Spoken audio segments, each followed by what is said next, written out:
Olá pessoal da Picklist, vamos dar continuidade aqui onde estamos trabalhando.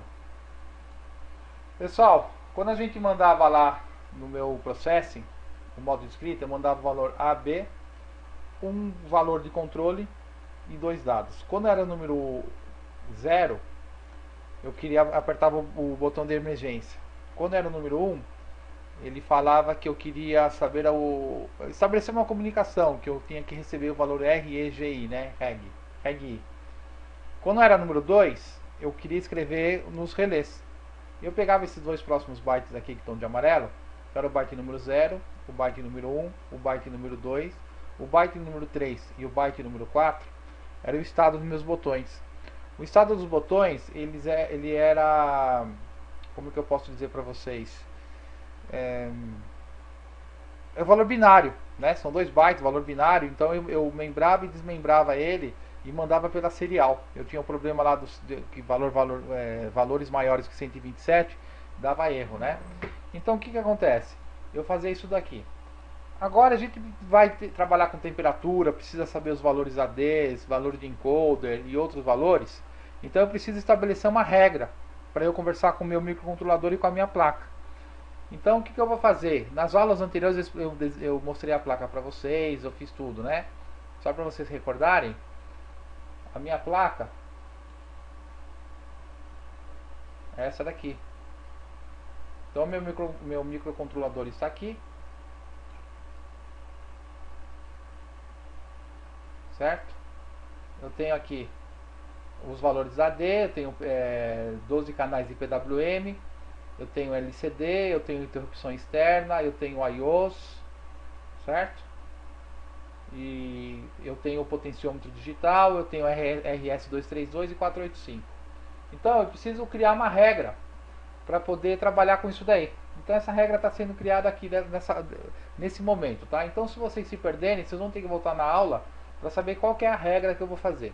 Modo de escrita: AB, se for 0, esse bit aqui, eu estou botando o botão de emergência foi acionado. Eu mando o AB00, ele ignora tudo que tem lá na frente porque ele tem que desligar todos os relés. A emergência foi apertada, a gente não sabe se tem um funcionário preso na máquina lá perdendo o braço ou perdendo as orelhas dele dentro da máquina. Então a gente precisa desligar todos os relés da máquina, né? A gente está lá no supervisório olhando o computador, os desenhos sendo informados, viu que o cara lá está com as orelhas lá presas na engrenagem da máquina, tem que desligar a máquina, né, para ele não perder a orelha. Aí o que você faz? Manda o 0. Se for o número 1, isso aqui for o número 1, eu estou ligando a máquina, estou querendo estabelecer uma comunicação no meu supervisório com a minha placa. Quero saber se a minha placa está conectada e está tudo funcionando bem. Eu mando 1, eu solicito o código de comunicação. O que eu vou esperar de volta? O REGI, certo? Que eu estabeleci isso na minha placa. Então eu mando o número 1, eu vou estar esperando isso daí. Se eu receber isso daqui, eu habilito todo o resto da minha placa no meu supervisório, tá? Até aí tudo bem, já foi explicado várias vezes na placa e tudo mais. Agora, se for o número 2, esses 2 bytes aqui é o valor dos botões do supervisório. Tá? São 16 bits e eu uso cada bit para falar se o relé está ligado ou se está desligado. Tá? Até aí a gente fez exaustivamente vários testes, funcionou na placa e tudo mais. Tá? Agora daqui para frente vai ser diferente. Tá? Eu tenho na minha placa lá que eu mostrei para vocês 12 canais de PWM. Eu vou usar ponte H, então para cada canal eu vou usar 2 portas. Então não preciso colocar os 12 canais. 6 canais de PWM é o suficiente para mim, tá? Então eu preciso fazer o que no meu PWM? Eu tenho 4 bytes para mandar. 2 bytes vai ser o período e 2 bytes vai ser o duty cycle. Então eu tenho o PWM 0, período e duty cycle. O byte 1, período e duty cycle. O byte 2, período e duty cycle. O PWM, né? 2, 3, 4, 5. Né? De 0 a 5 são 6. E aqui eu vou falar para que lado que eu quero que rode o motor. No caso aqui eu estou controlando 6 motores de corrente contínua. Tá? Eu tenho 6 canais de PWM, eu vou colocar lá 12 potenciômetros na placa. E vou fazer o seguinte, eu vou controlar o período e o duty cycle virando os potenciômetros aqui no processo. Né? Vai ter provavelmente alguma coisa desenhada assim.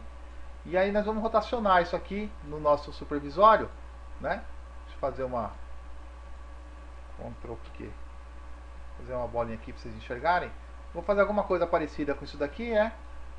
para cada posição que é o período e o dot cycle. No caso do meu microcontrolador, o período e o dot cycle são de 16 bits. Então é por isso que eu estou mandando 2 bytes, né? Com 8 bits mais 8 bits são 16.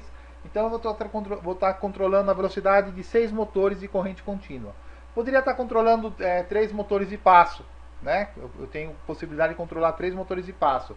Depois a gente vê como é que vai fazer isso daí, tá? Mas está aqui, ó. Eu estou reservando esse passo. E aqui eu estou falando se o motor vai virar para a direita ou para a esquerda, tá? Então eu vou usar 1 byte só para controlar os 6 motores, né? Eu vou ignorar os 2 bits aqui e os outros bits, cada bit aqui vai ser de um motor, tá? Eu tenho na minha placa também 2 potenciômetros digitais, que ele vai de 0 a 255 o valor, né? Então ele é de 10K, então é mais ou menos 256 para 10K, dando 30 ohms de diferença de um passo para o outro, né? São 10K dividido por 256, quanto dá isso?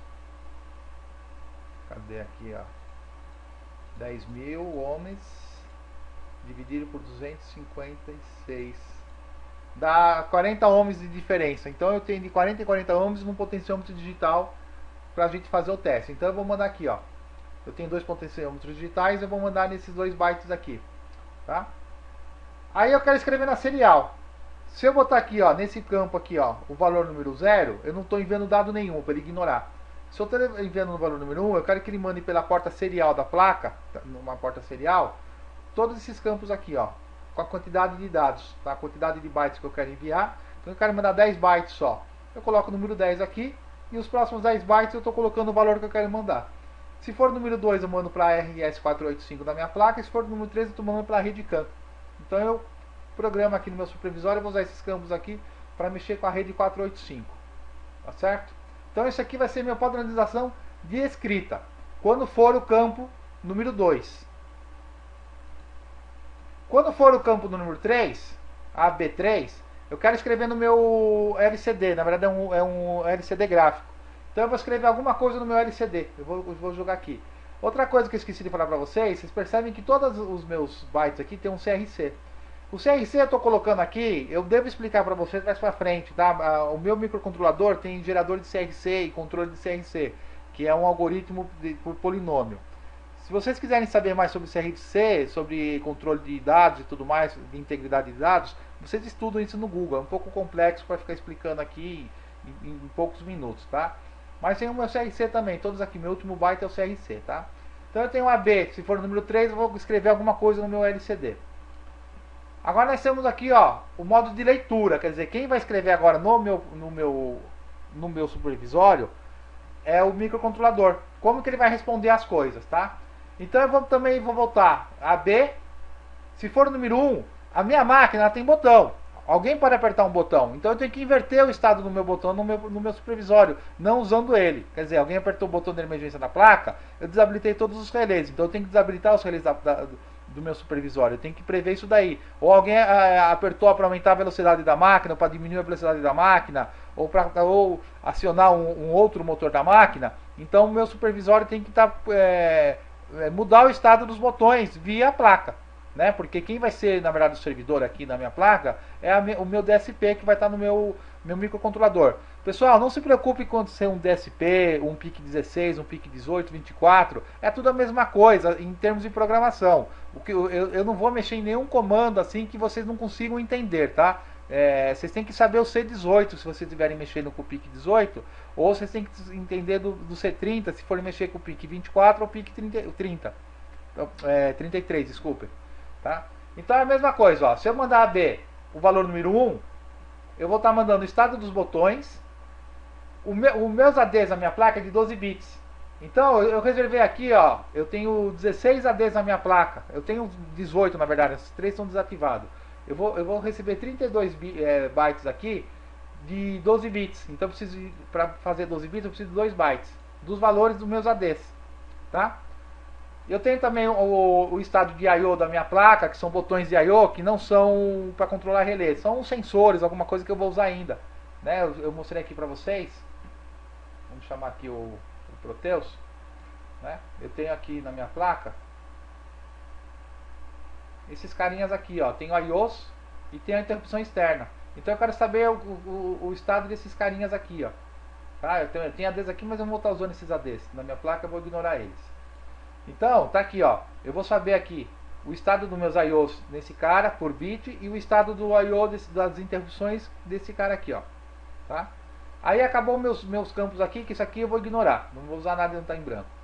Se eu receber o número 2, eu vou estar fazendo a leitura dos encoders. Minha placa tem entrada de 2 encoders. Os encoders é chamado de QEI. Para quem tiver interesse em saber como que funcionam os encoders, olha o QEI no site da Microchip, tá? Ele me dá a posição do motor, que ele tá, do motor não, do eixo do encoder, a posição em graus, né? No meu caso eu vou estar usando encoder de 1024 steps, então é 360 graus dividido por 1024. Então é um ângulo bem preciso. Se fosse um motor de passo, seria uma coisa que uma volta tivesse 1024 passos, tá certo? Então ele vai me dar o estado da posição do encoder da volta, só que são de 32 bits. No meu caso eu vou só estar usando 1024, mas ele tem aqui, ó, a posição da volta, quantas voltas ele deu em 32 bits e qual velocidade que ele tá tendo. O DSP que eu estou usando, ele me dá a velocidade que o encoder está virando. Então eu tenho como controlar a velocidade também. Tudo isso por hardware, tá? E como eu tenho 2 QI na minha placa, eu vou usar isso aqui. Então quando eu mandar o número 1, eu estou fazendo a leitura do estado dos IOs e dos ADs. Quando tiver o número 2, eu vou estar fazendo o estado dos encoders, tá? Então, mas eu não tenho mais nenhuma informação, a não ser que alguma placa minha, alguma das minhas placas mandem tiver alguma comunicação RS232 ou 485 ou da rede CAN que eu tiver, eu posso usar esses campos aqui para receber os dados, tá? Mas por enquanto não está planejado nada disso daí. É só para a gente estabelecer uma comunicação e vocês entenderem como é que faz isso. Pessoal, eu tenho mais um tempinho aqui, eu quero explicar uma coisa para vocês, antes de começar no processing novamente, eu queria mostrar uma coisa para vocês aqui que é o seguinte. Um dos objetivos da programação orientada a objeto é você fazer reaproveitamento de código e esse código está numa posição de memória, tá? Então eu vou colocar uma questão para vocês aqui, para vocês irem pensando, até a próxima aula eu vou responder, e aí, mas não a próxima aula, na outra a gente volta com o processing. Eu tenho essa lista aqui, ó, de vários nomes, tá? E eu preciso ordenar essa lista aqui. Existem 3 formas básicas de fazer a ordenação de uma string, de um array, tá? Isso não tem muita coisa a ver com o processing, mas tem a ver com um ponteiro. Então eu quero explicar para vocês ponteiro, para vocês fazer com que vocês entendam o que é pointer, a função do pointer, por que a programação orientada a objeto é toda feita por ponteiros, né? Tudo feito por referência, você não passa parâmetro, você não transfere dados de memória. Para fazer isso, o melhor jeito é fazer uma lista para você fazer uma ordenação, tá? Uma coisa que eu vou falar para vocês é o seguinte, quando você vai perguntar se DDD é maior que CCC, ele faz isso daqui, ó. Ele trata todas as letras como número, tá? Só para vocês irem pensando, para na próxima aula a gente fazer um softwarezinho para fazer a ordenação. Então ele trata como número. Só que se ele vai perguntar que CCC, é lógico que esse número aqui é bem maior do que esse. Ele trata tudo como número. Só que se aqui tem 2 caracteres, ele só vai considerar esses 2 primeiros caracteres aqui. Então ele sabe que CCC é menor do que DDD, então ele deixa CCC em cima. O AA aqui, ele é menor que os 2. Então teoricamente ele tem que colocar esse cara aqui em cima. Tá? Ele tem que falar que esse cara aqui é primeiro do que esse.